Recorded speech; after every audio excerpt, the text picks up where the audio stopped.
कवळी लावली जायची पूर्वीच्या काळी आणि ती कवळी वापरली जायची. त्याला एक पर्याय म्हणून आपण इम्प्लांट गृहीत धरू शकतो. आजी आजोबा म्हणतात की कवळी लूज झाली, सैल झाली, बोलताना पडली, किंवा आपण चार चौघांमध्ये बोलताना they don't like to talk, they don't like to do.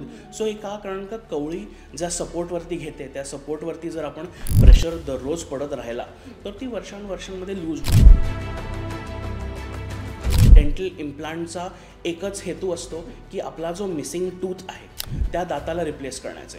So missing tooth किंवा मिसिंग सगळेच दात जर आपले मिसिंग असतील तर तेही रिप्लेस होतात. So dental implants made up of 3 parts. That is the implant म्हणजे रोपण, त्याचा अबटमेंट म्हणजे आपल्या सोप्या भाषेत कनेक्टर, आणि क्राऊन म्हणजे कॅप. ते 3 पार्ट्स असतात. सो ह्या 3 पार्ट्सला together you call it a dental implant. आणि ते दिसताना अगदी आपल्या दातांसारखं, अगदी नैसर्गिक दातांसारखे दिसतात. मला लोक विचारतात की तो इम्प्लांट गंजेल का? It is non corrosive. लोकांना हेही समजायला पाहिजे की आपण जर फॉलोअप्स नाही केले, तुम्ही नाही आहात, जेवण साचत राहिलं तिकडे, तुम्ही जेवण अन्नकण जे आहे ते हिरडीच्या खाली जाऊन रोपणच्या भोवती गेले, you will have infections, multiple infections. जाऊ दे ना, किती वर्ष जगायचं अजून. And at 60 you will see patient whose like नाही मला 100पर्यंत जगायचं आहे. So motivation is a factor which is very important. Lokmat सखीच्या आस्क द एक्सपर्ट या पॉडकास्टमध्ये तुमच्या सगळ्यांचं स्वागत आहे. खरं तर गेल्या काही महिन्यांपासून डेंटल हेल्थ म्हणजेच दातांची योग्य पद्धतीने काळजी नेमकी कशी घ्यावी यावरती आपण बरेचसे व्हिडिओज करतोय. त्याचसोबत दातांच्या वेगवेगळ्या ट्रीटमेंट्स कोणत्या याबद्दल सुद्धा आपण माहिती घेतोय. आणि आज आपण अशाच एका ट्रीटमेंटबद्दल बोलणार आहोत, ते म्हणजे dental implant. Yes, dental implant म्हणजे नेमकं काय, किंवा ही ट्रीटमेंट नेमकी कोणी करावी, किंवा याची नेमकी प्रोसिजर काय असते, आणि मुळात म्हणजे याचे काही साईड इफेक्ट्स आहेत का, या सगळ्याची माहिती आज आपण थेट एक्सपर्टकडून घेणार आहोत. सो माझ्यासोबत आहेत डॉक्टर आकाश अय्यर सर. सर्वात आधी तर sir, welcome to Lokmat Sakhi. Thank you so much. It's a pleasure being here. Thank you for having me and thank you for inviting me. Right. आणि मला तुम्हाला सगळ्यांना सांगायला आवडेल की डॉक्टर ऑर्थोस्क्वेअर डेंटल क्लिनिकचे रिजनल डिरेक्टर आहेत आणि ते थेट पुण्याहून आज आपल्यासोबत गप्पा मारायला आले आहेत. आणि ऑर्थोस्क्वेअरचे पुण्यामधल्या ज्या ब्रांचेस आहेत ना, त्यांना डॉक्टर लीड करतात, right? Yes, absolutely. So we've got, आमच्याकडे 13 ब्रांचेस आहेत पुण्यात, आणि those 13 branches are spread across पुण्यात, पूर्ण स्प्रेड आहेत. आणि I take care of the implantology, I take care of the handling part of them, and I enjoy the work. Yes, absolutely. आणि sir, खरं तर ह्या सगळ्या ज्या ट्रीटमेंट्स आहेत, म्हणजे आज आपण डेंटल इम्प्लांटबद्दल बोलणार आहोत, आणि या ज्या ट्रीटमेंट आहेत ना, त्याबद्दल लोकांनी कुठेतरी वाचलं असतं. म्हणजे मी सुद्धा ते कुठेतरी वाचलंय किंवा कोणीतरी सांगताना ऐकलंय, पण याबद्दलची खरं तर योग्य माहिती नसते, आणि एक्झॅक्ट प्रोसिजरबद्दल सुद्धा लोकांना माहिती नसतं. आणि खरं तर त्याबद्दलच आज आपण माहिती घेणार आहोत. आणि तुम्ही सुद्धा पेन आणि पेपर घेऊन बसा, कारण सर खूप महत्त्वाचे मुद्दे सांगणार आहेत आणि ते सगळे तुम्ही लिहून घ्या. त्यामुळे तुम्हाला सुद्धा पुढे जाऊन ही प्रोसिजर करायची असेल तर ते हेल्पफुल राहील. So let start. Absolutely, yes. So माझा सर्वात पहिला प्रश्न आहे की डेंटल इम्प्लांट म्हणजे नेमकं काय, किंवा आणि अगदी साध्या आणि सोप्या भाषेत तुम्ही डेंटल इम्प्लांटबद्दल काय सांगाल? Yes, absolutely. सो आपण जे डेंटल इम्प्लांट्स म्हणतो, सो डेंटल इम्प्लांट्स हा एक it is a replacement for the natural tooth. So it is the closest. So तुमच्या दाताच्या क्लोजेस्ट रिप्लेसमेंटला पॉसिबिलिटी आहे dental implant. Dental implant is a titanium base screw, जो आपल्या हाडात जाऊन हाडाबरोबर एकाग्रत झाल्यानंतर मग त्यावरती आपण नॅचरल दाताला मिमिकिंग असा एक डेंटल इम्प्लांट पूर्ण प्रोसिजर असते. सो ती procedure is one of the best procedures दात रिप्लेस करण्यासाठी. दात रिप्लेसमेंटची का गरज आहे, will get into that, will discuss why it is important. परंतु डेंटल इम्प्लांट्सची आत्ता सध्या the awareness has increase about it. लोकांना माहिती कळलेली आहे, लोकांना त्याची जाणीव झालेली आहे की का दात रिप्लेस करण्याची गरज पडते आणि का dental implants is one of the treatment choices. So currently one of the best options for replacing dental teeth, for missing teeth is dental implants. पण हे डेंटल इम्प्लांट्स जे आहेत ते एक्झॅक्टली कशा पद्धतीने काम करतात? ओके. सो एक्झॅक्टली डेंटल इम्प्लांटचा एकच हेतू असतो की आपला जो मिसिंग टूथ आहे त्या दाताला रिप्लेस करण्याचे. सो मिसिंग टूथ किंवा मिसिंग सगळेच दात जर आपले मिसिंग असतील तर तेही रिप्लेस होतात. So dental implants are basically एक dental treatment to replace and to restore normal function. So dental इम्प्लांट्समध्ये जेव्हा तुमचा दात मिसिंग असतो किंवा सगळेच दात काढलेले असतात, सो तुम्ही you must have seen your grandparents or your aged people. आधी डेंटल अवेअरनेस एवढी नव्हती, म्हणून दात दुखला तर सर्वात पहिला ऑप्शन असतो दात काढणे. It was always about removal of the tooth. पण आत्ता अवेअरनेस वाढल्यानंतर लोकांना माहिती आहे की तो दात प्रिझर्व करणं किती गरजेचं. So the more and more the knowledge increases की आपण डेंटल इम्प्लांट्स का करतो, the more and more you will understand, people will understand की कसं करतो. सो डेंटल इम्प्लांटची प्रोसिजर फारच सिम्पल आहे. It is basically a small dental chair side surgery. तुम्हाला कुठल्याही प्रकारचं हॉस्पिटलायझेशन किंवा तुम्हाला काही करावं लागत नाही. त्या सर्जरीमध्ये आपण डेंटल इम्प्लांट म्हणजे रोपण जो आहे तो हाडात प्लेस करतो. तो रोपण हाडाबरोबर एकाग्रत व्हायला साधारणतः 3 महिने लागतात. And after that we place a crown on top. So dental implants made up of 3 parts. That is the implant म्हणजे रोपण, त्याचा अबटमेंट म्हणजे आपल्या सोप्या भाषेत कनेक्टर, आणि क्राऊन म्हणजे कॅप. ते 3 पार्ट्स असतात. सो ह्या 3 पार्ट्सला together you call it a dental implant. आणि ते दिसताना अगदी आपल्या दातांसारखं, अगदी नैसर्गिक दातांसारखे दिसतात. So we use CAD CAM technology. आपण झिरकोनिया कॅप्स बनवतो जे अगदी दातांना मिमिक करतात आणि दातांसारखे तुम्हाला तो नॅचरल अपिअरन्स देतो. Our main aim is to restore function. आपल्याला चावण्याची जी आपली क्षमता आहे किंवा चावण्याचं जे आपलं दातांचं कार्य आहे ते रिक्रिएट करणं. सेकंड इज एस्थेटिक्स, जे आपलं देखाव आहे किंवा आपल्याला जे दिसणं आहे, to recreate that. Third is tooth function and integrity, म्हणजे आपले जबड्याचं जे ठेवण आहे, जबड्याचा जो बॅलन्स आहे. And fourth is to preserve bone, म्हणजे डेंटल इम्प्लांट्स हा प्रकार जो आहे तो हाडाला प्रिझर्व करतो. ही लोकांना आत्ता माहिती पडलेली आहे. सो बेसिकली दात जेव्हा आपण काढतो तेव्हा हाडाची झीज होते, हाडाची उंची आणि रुंदी कमी होते. सो ती उंची आणि रुंदी कमी झाल्यामुळे आपल्याला हाड तिथे पुढे जाऊन इम्प्लांट जर टाकायचं असेल तर तो पॉसिबल होत नाही. So always dental implants act as a bone preservation methodology. So bone preserve होते, तुमचा स्ट्रक्चर प्रिझर्व होतो, इंटेग्रिटी प्रिझर्व होते आणि नॅचरल लुक्स मिळतात तुम्हाला.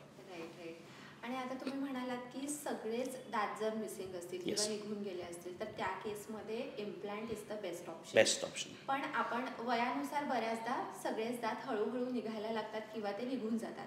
आणि आपण असं बघितलंय की आपली आजी वगैरे कवळी लावली जायची पूर्वीच्या काळी आणि ती कवळी वापरली जायची. आणि आता मे बी त्याला एक ॲडव्हान्स टेक्नॉलॉजी आली आपण म्हणू शकतो आणि त्याला एक पर्याय म्हणून आपण इम्प्लांट गृहीत धरू शकतो किंवा कन्सिडर करू शकतो इम्प्लांटला. तर मग दोन्हीमध्ये एक्झॅक्टली फरक काय आणि नेमकं काय फायदेशीर ठरतं? ओके. सो कवळी ही जुनी dentistry, that is old dentistry, but it is still considered to be a very important treatment modality. का तुम्हाला कळवतो. सो कवळी म्हणजे काय, बेसिकली आपण ॲक्रेलिकचा साचा बनवतो आणि त्यावर तुम्ही जस्ट सो आपण काय करतो की तुम्हाला एक साचा बनवतो आणि त्यावरती ॲक्रेलिकचे दात देतो.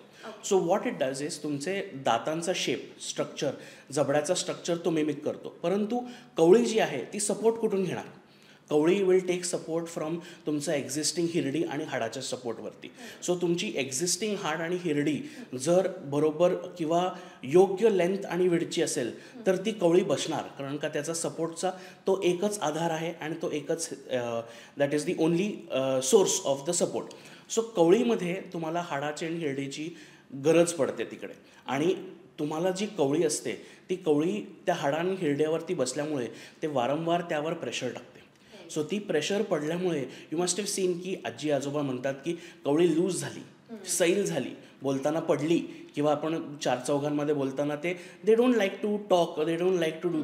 सो हे का, कारण का कवळी ज्या सपोर्टवरती घेते त्या सपोर्टवरती जर आपण प्रेशर दररोज पडत राहिला तर ती वर्षांमध्ये लूज होणार. सो कवळी and the second part is कवळी जी आहे ती वरची कवळी जी आहे एस्पेशली ती टाळूचा सपोर्ट घेते. When you see it takes the support of the palate किंवा टाळूचा सपोर्ट जेव्हा घेते तेव्हा एक गॅग रिफ्लेक्स क्रिएट होतो. Okay, what is gag reflex, की ते मळमळवणं किंवा त्याला असं वाटणं की तिथे काहीतरी आहे आणि सतत जीभ जाऊन तिथे ती त्रास होते. मग पेशंट्सला ते अजिबात आवडत नाही. सो दॅट इज वाय कवळी was still considered a good option, but still it is old dentistry. Now we've come on to the age of implant dentistry. Implants is basically आपण हाडात 4 रोपण किंवा 6 रोपण एका जबड्यात टाकून सबंध नैसर्गिक दातासारखे दात तुम्हाला सिरमिकचे किंवा झिरकोनियाचे आपण देऊ शकतो. त्यात फायदे कसे की तुमची टाळू अजिबात कव्हर होत नाही, तुमचे दात जे आहेत तुम्हाला ते नैसर्गिक नॅचरल दिसतात. द स्ट्रेंथ किंवा जो ताकद आहे ती जास्त वाढते, कारण का रोपण तुमचे आधारस्तंभ म्हणून ॲक्ट करतात. They will act as your support beams. आणि तुमचा बोन लॉस कसा प्रिव्हेंट होतो की तुम्ही चावताना अखंड प्रेशर तुमचे रोपण घेतात आणि त्या रोपण प्रेशर घेण्यामुळे तुमचा सबंध बोन जो आहे it is preserved for a longer time. So that is why dental implants are now considered to be gold standard for replacement of missing teeth. आणि तुम्ही काही उदाहरणं देऊ शकता का? म्हणजे एकतर उदाहरण आपण बघितलं की सगळे दात जेव्हा निघून जातात तेव्हा आपण इम्प्लांट्स करू शकतो. त्याचसोबत अजून काही उदाहरणं आहेत का? Absolutely. So implants are range from single missing tooth. म्हणजे आपला जर एकच दात मिसिंग आहे ते त्याचे कारणं बरेच असतात. ॲक्सिडेंट झाला, खेळताना बाळपणी पडला किंवा तो दात उगवलाच नाही, असेही कंडिशन्स आहेत. कंजनायटल किंवा अनुवंशिक कंडिशन्स आहेत ज्याच्यानी दात येतच नाही, तो टूथ बड नसतोच. सो त्या कंडिशन्समध्ये आपल्याला dental implant is one of the best treatment modalities. Also dental implants तुमचा एकच जबड्याची मागचे दात किंवा तुमचे दाढा मिसिंग आहेत तर त्यावेळेस तुम्ही डेंटल इम्प्लांट्स करू शकता. आणि ॲज यू ऑलरेडी डिस्कस्ड की जेव्हा सगळेच दात मिसिंग आहेत तेव्हाही आपण डेंटल इम्प्लांट्स करू शकतो. पण हे कोणत्या वयात आपण करू शकतो? म्हणजे काही मर्यादा आहे का त्याच्यासाठी? ओके. सो डेंटल इम्प्लांट्सला कुठलीही एज लिमिट नाही, परंतु there is one certain criteria which is formation of bone. तुमचा जबडा जेव्हा फॉर्मेटिव्ह फेजमध्ये आहे, ग्रोथ फेजमध्ये आहे, तेव्हा it is not indicated. So basically it says when your growth is completed, तो फेज जेव्हा तुम्ही पोचाल after that you can consider dental implant. So for females it is recommended की 17ला त्यांची ग्रोथ स्टॉप होते. Okay, skeletal growth I am talking about. आणि मेल्समध्ये 18 to 19मध्ये ग्रोथ स्टॉप होते. सो जेव्हा तुमचा तो फेज येतो की तुमची स्केलेटल ग्रोथ किंवा जबड्याची ग्रोथ कंप्लीट झाली असते त्यानंतर मग तुम्ही इम्प्लांट्स कन्सिडर करू शकता. And there is no upper limit to implants. म्हणजे तुम्ही जर मला विचारलात की कुठल्या वयापर्यंत 90च्या नंतर 80च्या नंतर इम्प्लांट्स करू शकतो का नाही, it doesn't depend on that. It depends तुमची 3 फॅक्टर्स: हाडाची अवेलेबिलिटी, मेडिकल कंडिशन आणि मेंटल रेडीनेस. सो हाडाची कंडिशन आपल्याला पाहता येते X rays through, scans through. Mental रेडीनेसची गोष्ट असते that is completely the patient's control. Psychological जे आहे की मला you seen patients who at 60 will tell me की आता जाऊ दे ना, किती वर्ष जगायचं अजून. And at 60 you will see patient whose like नाही मला 100पर्यंत जगायचं आहे. So motivation is a factor which is very important.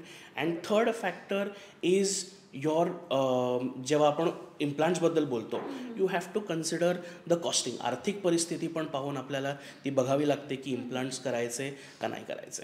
बरोबर. आणि अजून एक तुम्ही फॅक्टर सांगितला तो म्हणजे मेडिकल कंडिशन. येस. तर असा काही कोणता स्पेसिफिक आजार आहे का ज्यामध्ये आपण डेंटल इम्प्लांट करू नाही शकत? डेंटल इम्प्लांट्सला देर आर 2 टाईप्स कॅटेगरीज. एक असतात ॲब्सोल्यूट कॉन्ट्राइंडिकेशन्स, म्हणजे त्यात तुम्ही इम्प्लांट्स कन्सिडरही करू नका. आणि एक असतात रिलेटिव्ह कॉन्ट्राइंडिकेशन्स. रिलेटिव्ह कॉन्ट्राइंडिकेशन्स म्हणजे जे आपण आपल्या कंट्रोलमध्ये असतात आणि जे आपण थोडेसे कमी करू शकतो. For indication high blood pressure. High blood pressure और high diabetes, uncontrol diabetes is a relative contraindication. तुम्ही बरोबर मेडिकल ट्रीटमेंट घेतली, तुम्ही बरोबर मेडिकल सपोर्ट घेतला, you can reduce your hypertension, you can reduce your diabetes. आणि ते उत्तम ऑप्टिमम लेवल्सवर आल्यानंतर you can go head with implants. Okay. But the absolute contraindications are, suppose एक रिसेंट हार्ट अटॅक असेल, suppose you've undergone angioplasty, suppose you've undergone any heart related conditions and you're on blood thinners, ecospirin, आणि ती recent आहे, अगदी recent म्हणजे 6 महिने आधी झालेली आहे, you should not consider dental implants because dental implants more than being it is a elective procedure. Okay, so it is not compulsory, it is not mandatory. आपण आपल्यासाठी करतोय. So when should you consider elective procedures is जेव्हा तुमचे medical levels optimum असतात. Second, when you are undergoing chemotherapy. Cancer patients especially who are undergoing radiation therapy for the head neck region, म्हणजे तुमचे head neck रिजनमध्ये radiation therapy आहे, for those conditions implant should not be considered or medical assistance should be, म्हणजे तुम्हाला डॉक्टरांना consult करायला पाहिजे की should you go head for implants. Third is when you have congenital abnormalities, when you have blood disorders, when you have absolutely म्हणजे chronic tuberculosis वगैरे असेल, so त्या कंडिशन्समध्ये you should not consider dental implants. But लोकांना असं वाटतं की diabetes आहे, इम्प्लांट नको. डायबिटीज कंट्रोलमध्ये येऊ शकतो. ब्लड प्रेशर आहे, इम्प्लांट्स नको. ब्लड प्रेशरही कंट्रोलमध्ये येऊ शकतो. So these are all relative contraindications. हाडाची स्थिती, हाड कमी आहे म्हणून कोणी डेंटिस्टनी सांगितलं की इम्प्लांट करू शकत नाही, परंतु now dentistry has reach such a stage की आपण हाडसुद्धाही वाढवू शकतो. You can increase the width of bone, you can increase the height of bone by procedures which are known as grafting, हाड निर्माण करणं. So that is where someone like me, that is a gum specialist or a bone specialist, comes into the picture who will help you. So that is also a relative contraindication. एवढ्या advance technology आल्या आहेत की काही ना काहीतरी option, Absolutely. जोपर्यंत अगदीच मोठा आजार नसेल तोपर्यंत असे काही ऑप्शन्स आपण नक्कीच कन्सिडर करू शकतो, राईट. आणि पण एक नेहमी प्रश्न येतो की दातांची ट्रीटमेंट करायचं म्हटलं की त्रास होतो का? कारण की लोकांना भीती वाटते दातांची ट्रीटमेंट करायचं म्हटलं की त्रास होईल किंवा काय होईल. तर मग डेंटल इम्प्लांट करताना काही त्रास होतात का किंवा कशी असते overall procedure? Okay. So dental implant is one of the safest procedures. For that, two things. मी सगळ्यांना नेहमी 2-3 गोष्टी सांगतो की समोरचा डॉक्टरचा अनुभव पाहून मग करा. You have to have a faith in that doctor की त्यांनी अमुक अमाऊंट ऑफ प्रोसिजर्स केलेले आहेत, त्यांचा एवढा एक्सपिरियन्स आहे, what ever he is doing is scientifically correct. Okay. Second factor की आज टेक्नॉलॉजी एवढी पुढे आहे की तुम्ही डेंटल इम्प्लांट्स करू शकता का नाही हा फक्त एका स्कॅननी कळेल तुम्हाला. When you do a CBCT scan, हाडाची उंची, हाडाची रुंदी, हाडाची ठेवण, नस कुठे आहे, do you have enough bone, adequate bone, आणि basically now there are softwares which will simulate की तुम्ही इम्प्लांट्स कुठे टाकायचे, कसे टाकायचे, कुठल्या अँग्युलेशनला टाकायचे. म्हणजे डॉक्टरांसाठी एवढा सोप्पा काम झालं आहे की it is as good as you know mapping out everything on the computer, आणि मग कम्प्युटर आपल्याला सांगेल की इम्प्लांट्स करा, नका करू, कुठल्या हाईटचे टाका, कसे टाका, कुठल्या अँग्युलेशनला टाका. So it is very beautiful procedure now. It is very risk free, it is very safe. इम्प्लांट्सला आधीपासून ॲप्रिहेन्शन असतोच. कुठलीही सर्जरी म्हटली किंवा डेंटिस्टचं नावही काढला तुम्ही की ती भीती येणार. पण इम्प्लांट्स आर ॲब्सोल्युटली सेफ. आपण दात काढतो किंवा रूट कनाल करतो त्याच्याही पेक्षा implant is safe. Yes. If anyone tells you it is a painless procedure, painless हा शब्द इज व्हेरी, मतलब for me it is a very wrongly use term. Painless कधी नसू शकतो. It is moderate pain, it is controllable, bearable. Anaesthetics आहेत आपल्याकडे, we have agents, we have medications, we have drugs which will control everything and you will have a very safe procedure. So इम्प्लांट्सला predictability का आहे? Because you have scans. B, because you are already mentally prepared. Even the dentist is prepared की स्कॅनमधून त्यांना already माहिती आहे की outcome कसा येणार आहे. त्यांना ऑलरेडी आहे की इम्प्लांट होणार का नाही. There is no surprises left in dentistry now की हिरडी उघडा, ओ आता बोन नाही आहे. No, that doesn't happen any more. So patients are already prepared, they already know. And third is now dental pain management has become more effective. You have a certain protocols जे आपण implant नंतर आणि implant आधी implement करतो. So those protocols are very important to follow. आणि त्या प्रोटोकॉल्समुळे एकदम exact protocols follow केले, you have a very beautiful experience. Dental इम्प्लांटॉलॉजीला very mild to moderate swelling, very mild to moderate pain which can be managed by medications. Absolutely simple. आणि ना साधारण म्हणजे correct me if I am wrong, पण मी जितकं वाचलंय ना तितकं या ट्रीटमेंटला साधारण 3 महिने लागतात. आणि मी असंही वाचलंय की बऱ्याचशा केसेसमध्ये 3 दिवसात सुद्धा ही ट्रीटमेंट होते. तर मग एक्झॅक्टली काय ड्युरेशन आहे? 3 महिन्यात होते की 3 दिवसाची ट्रीटमेंट होते, ती योग्य आहे किंवा कसं तुम्ही दोघांबद्दल सांगाल किंवा काय सांगाल? ओके. सो तुम्ही जो प्रश्न पाडला it is a very beautiful question.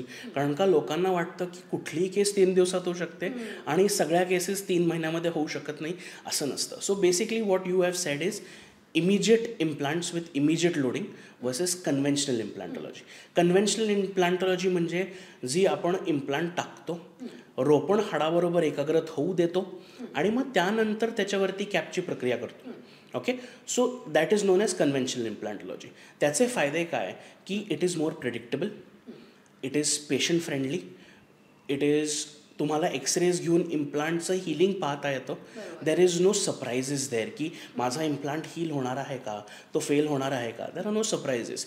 आणि इंटरव्हेन्शन्स करू शकतो आपण की आपण एकदा रोपण टाकला की आपल्याला 3 महिन्यानंतर कळलं की तो त्याचं हाडाची लेवल कमी झालेली आहे, सो हाड निर्माण करू शकतो. We can go head for grafting procedures and then go head with capping.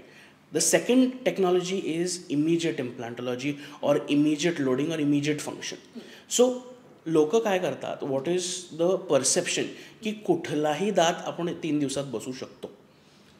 That is wrong. That is a very wrong perception which we have to clear. Suppose दात आहे तुम्हाला, तो दात काढल्यानंतर खाली मुळेपाशी तुम्हाला इन्फेक्शन किंवा गळू आहे, तुम्ही ताबडतोब इम्प्लांट नाही टाकू शकत, तो इम्प्लांटही इन्फेक्ट होणार. ओके, इमिजिएट इम्प्लांटॉलॉजी म्हणजे काय की लोक especially Elder patients who have undergone certain treatments, medical treatments, आणि ते 3 महिने थांबू नाही शकत किंवा मल्टिपल प्रोसिजर्स करू नाही शकत. Immediate loading is for those patients. Secondly, immediate loading is for patients who've got good bone, हाडाची ठेवण खूप चांगली आहे. Third, immediate loading is for patients who understand the concept आपण काय करणार आहोत. म्हणजे 72 तासात दात देणे म्हणजे आपण लागोपाठ 3 दिवस त्यांच्यावर we will be operating on them. You will be doing the surgery, taking the measurements. दुसऱ्या दिवशी will be refining the measurements. तिसऱ्या दिवशी आपण दात देणार आहोत. So that has to be understood की we will be working on all 3 days. Okay, so immediate लोडिंगमध्ये आपण 72 तासात दात देतो and those are preferred for specific reasons. So it is your anterior aesthetic zone. समोरचा दात आहे तुमचा, जो तुम्हाला basically you have to suppose you have an interview tomorrow, you have a meeting in 3 days. That tooth is aesthetically important आणि functionally not important. म्हणजे तुम्ही चावणार नाही आहे त्या दातावरून, तो दात तुमचा फक्त देखाव्यासाठी आहे. If you tell me to do an immediate loading in that tooth, yes absolutely. If all the parameters are right, your bone is correct, everything is correct, I can go head for that. पण तुम्ही जर मला म्हटलात की माझी जी दाढा आहेत, माझ्या दाढा मला 1 दिवसात द्या किंवा 3 दिवसात द्या, imagine the load on those implants की तुम्ही चावणार पण त्याच्यावर, जेवणार पण त्याच्यावर, प्रेशरही त्याच्यावर पडणार. So those implants are not indicated for immediate loading. त्याला तुम्ही कन्व्हेन्शनल करा, they are much more better. परंतु if you are completely dangerous, म्हणजे तुम्ही अखंड जर जबडा तुमचे किंवा दात मिसिंग आहेत, and if your bone is adequate height, तुमचे medical conditions, medical parameters are okay, do consider immediate loading because it is a beautiful procedure. त्याची टेक्नॉलॉजीच वेगळी आहे, त्याचे आर्ममेंटेरियम, त्याला जे साहित्य लागतात ते वेगळी गोष्ट आहे. आणि ही technology has now come into the picture and it is proving its role. म्हणजे ते लिटरली अगदी now it has taken its establishment की it is a valid and justified procedure ज्याच्याने तुम्हाला लाँग टर्म रिझल्ट्स मिळणार. Yes, फक्त immediate लोडिंगमध्ये किंवा जेव्हा तुम्ही 3 दिवसाचे म्हणतात, तुम्ही 2 प्रकारचे दात तुम्हाला द्यावे लागतात. पहिला जो सेट दात देतो आपण, त्याला आपण कृत्रिम दात म्हणतो, that is intermediate teeth. Because ते जर तुम्ही जड दात दिले किंवा तुम्ही वजनदार दात दिले किंवा तुम्ही असे दात दिले ज्याच्याने तुमच्या इम्प्लांटवरती बराच प्रेशर पडणार आहे, so we don't give that kind of processes on the first time. मग ते हाडाबरोबर रोपण इंटिग्रेट झाले की मग आपण तुम्हाला second set which is your final teeth ते आपण तसे देतो. म्हणजे बेसिकली ते प्रत्येकाच्या केसवरती डिपेंड करतं, राईट? ओके, आता समजा जर एखाद्या पेशंटला ऑर्थोस्क्वेअरमध्ये यायचं आहे, इम्प्लांटची ट्रीटमेंट समजा त्या व्यक्तीला घ्यायची, तर त्याआधी नेमकं त्याला काय सांगितलं जातं? काही टेस्ट असतात का ज्या करायला सांगितल्या जातात आणि त्यानंतर पुढे ती ट्रीटमेंट कशा पद्धतीने दिली जाते? So that's an absolutely brilliant question. जेव्हा तुम्ही विचारलात की मेडिकल किंवा बेसिक डायग्नॉस्टिक काय चेकअप्स करावे लागतात before we do an implants, because you have to understand की वेनेवर इम्प्लांट आपण करतोय, we are dealing with the entire body, not just dealing with the oral cavity. आपण फक्त जबड्यात काम नाही करतोय. लोकांना काय वाटतं की आपण फक्त तोंडात इम्प्लांट टाकतोय, सो आपण ब्लड टेस्ट का करावे? Why do we need to do other health checkups? So it is very important की त्यांना समजेल की आपण शरीराबरोबर काम करतो आहे. We are giving you drugs, we are giving you medicines. त्याचा असर आहे का? When you have conditions like high blood pressure, कोणी पेशंट इकोस्प्रिनवर असेल. Ecosprin is a very commonly use drug nowadays, कारण का लोकांना ब्लड प्रेशरचे त्रास आहेत, रक्त पातळ करण्याची गोळी आहे. So basically when we are doing surgery, imagine if I don't know about your Ecosprin history, तुम्ही नाही सांगितलात मला, you don't reveal your history and I make an incision. So you have to understand की these conditions or these tests are very important. So आपण basically we do two types of tests. One is a radiological diagnosis, ज्याच्यात आपण हाडाबद्दल माहिती घेतो, कारण का we cannot see the bone with the native eye. So हाडाची उंची, रुंदी, त्याचं तुमची खाली नर्व कुठे आहे. सो ह्या सगळ्या गोष्टींसाठी we do a OPG or a CBCT, that is a cone beam computed tomography. CBCT म्हणजे 3D स्कॅन. सोप्या भाषेत 3D स्कॅन म्हणजे आपल्याला तो हाडाची ठेवण कळते, उंची कळते, रुंदी कळते, आणि most important factor which people miss out is density कळते. हाड पोकळ आहे का किंवा हाड डेन्स आहे का हे मला कळतं त्याच्यात. आणि फ्रॉम दॅट आय गेज की मला कितपत ड्रिल करायचं आहे, किती ड्रिल करायचं आहे, कमी करायचं आहे, जास्त करायचं आहे. So that is your radiological part of it.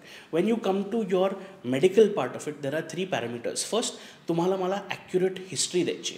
You have to give me a proper history की तुम्ही कुठले औषधं घेताय, तुम्हाला कुठले आजार झाले, तुम्हाला कोविड होता का, तुम्हाला कोविड झाल्यानंतर तुमची रिकव्हरी कशी होती, कोविडमध्ये स्टेरॉइड्स घेतले का. Now even in normal day to day routine तुम्ही सप्लिमेंट्स घेताय का, कुठल्या प्रकारचे सप्लिमेंट्स घेत आहेत का. Antidepressants are on the rise. तुम्ही बघितलं असाल की now every person is going through a phase where there is depression.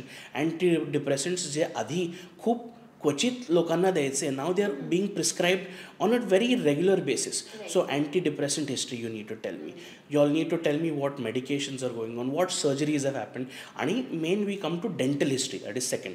की तुम्ही दात काढताना when you removed your teeth, when you extracted your tooth, की तुम्हाला त्रास झाला का, ॲनेस्थीशिया योग्य होती का, ॲनेस्थीशियाचे काही रिॲक्शन झाले का, चट्टे पडले का, काय तुम्हाला काही झालं. So that all you need to tell me. And third is your blood parameters. Blood checkups are very important.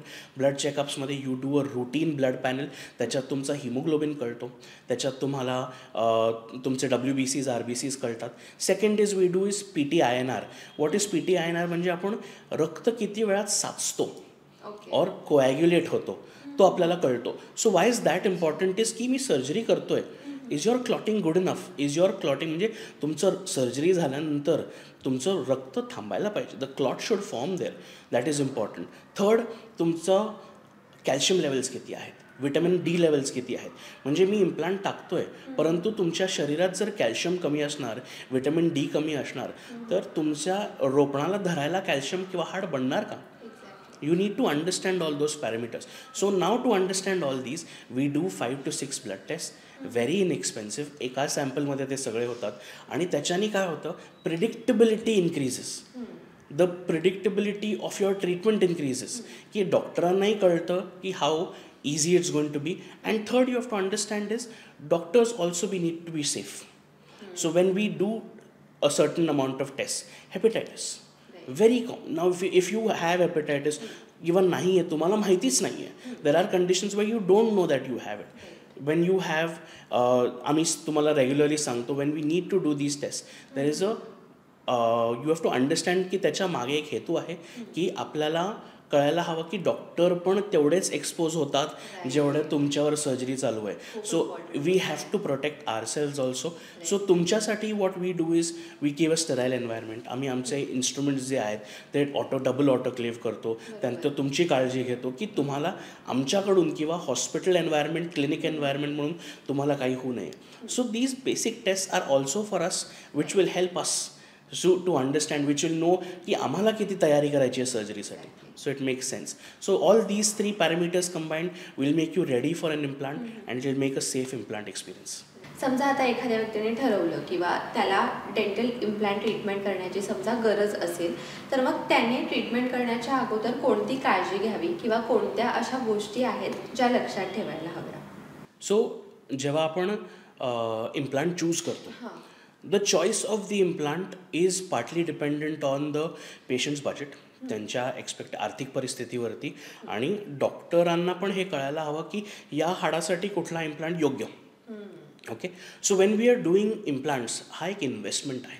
आणि लोक ही फारशी गोष्ट विसरतात की हा इम्प्लांट आपण परत परत परत परत नाही करू शकत, कारण का आपल्याला हाड तेवढंच आहे, हाड लिमिटेड आहे. सो आत्ता जर आपण स्वस्त इम्प्लांट करू आणि मग पुन्हा जाऊन 10 वर्षानंतर पाहू जेव्हा आपली फायनान्शियल कॅपेबिलिटी ओके होते, पण your bone is not going to stay the same. So whenever you are choosing an implant, जेव्हा तुम्ही इम्प्लांटची चॉईस करता, एक लक्षात ठेवा की implant is always based on quality. कुठला इम्प्लांट करताय त्याच्याबद्दलही रिसर्च करा. There are more than 100, 200, 300 companies in the market की तुम्हाला कुठले योग्य इम्प्लांट्स आहेत, तुमच्या केससाठी कुठली सूट करते आहे, आणि it is a investment once and for all. So why not spend little more, quality करा, आणि ती क्वालिटी तुम्हाला लाँग टर्ममध्ये सूट होईल. जर तुम्ही एक इम्प्लांट दर 10 वर्षाला तुमचा फेल होणार असेल, किंवा एक implant you choose which will last you for around 30 years, which will you choose? Obviously the one which will last you more. So go for quality, always choose quality. आणि I tell all my patients is, suppose आत्ता आर्थिक परिस्थिती अडचण आहे, okay, preserve that site, ती site preserve करा. त्या साईटला तिथे मेक समथिंग प्रोव्हिजनल, म्हणजे काढघाल पद्धतीचं किंवा एक फ्लिपर म्हणा किंवा एक स्पेस मेंटेनर म्हणा, म्हणजे ती जागा प्रिझर्व होईल. And when you are financially more better, go for better implant. पण ते कसं प्रिझर्व केलं जातं? सो ती जागा जशी आपण प्रिझर्व करतो, in younger patients we give something known as a space maintainer. आता सपोज पेशंट इज स्टील 15-16, दात पडलेला आहे, किडलेला आहे, पण त्याला पुढे जाऊन I know that I need to place an implant. So what I will do is I will give a space maintainer. ती जागा मेंटेन करण्याचा एक अप्लायन्स येतो ज्याच्याने तुमचे बाजूचे दात हलत नाही त्या जागेत, किंवा ती जागा कमी होत नाही. सेकंड इज, जर आपल्याला माहिती आहे की आपण दात काढणार आहोत, परंतु ताबडतोब इम्प्लांट करण्याची आपली क्षमता नाही आत्ता, so what we do is, there is a beautiful procedure known as socket preservation. म्हणजे दात काढणे आणि त्या सॉकेटमध्ये हाड निर्माण करण्याची पावडर टाकणे.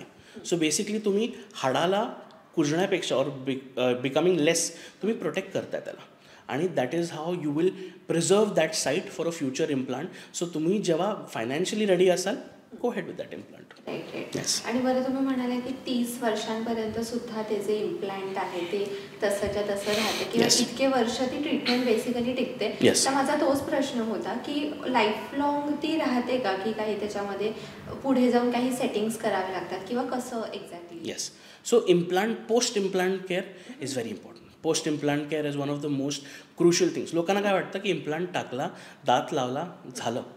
It is not that simple.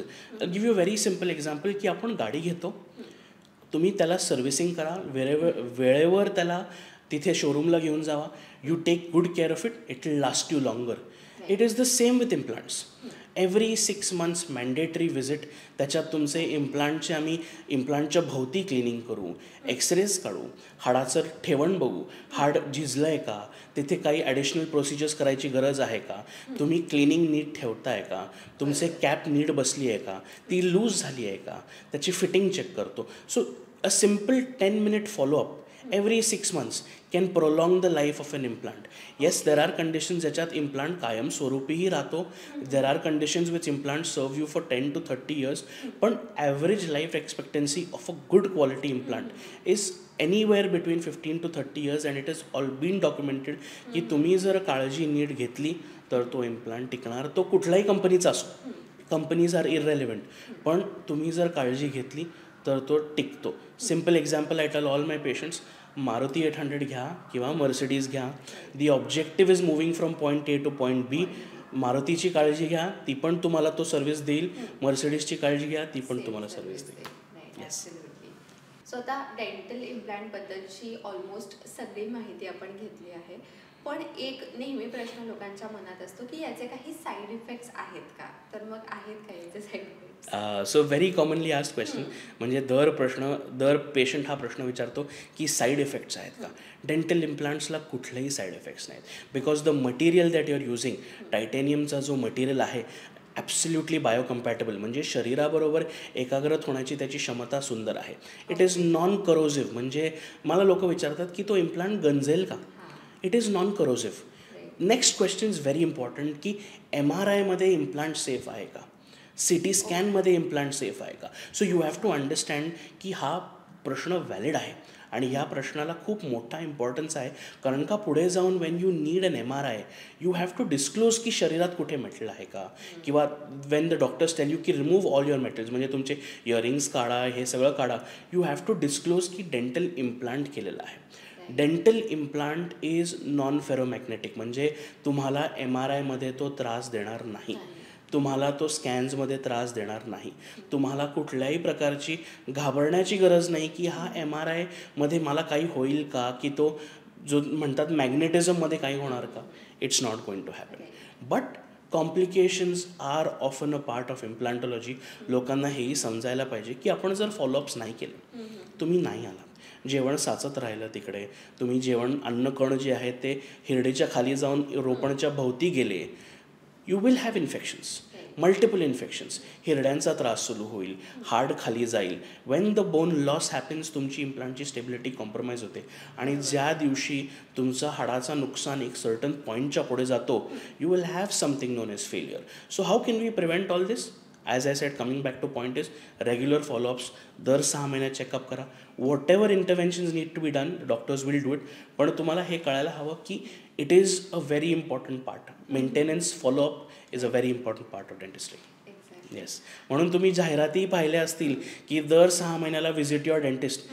It is not something that we want or we want more patients, but it is to prevent future complications. म्हणजे त्रास वाढण्यापेक्षा आधीच तो आटोक्यात आणलेला बरा. राईट.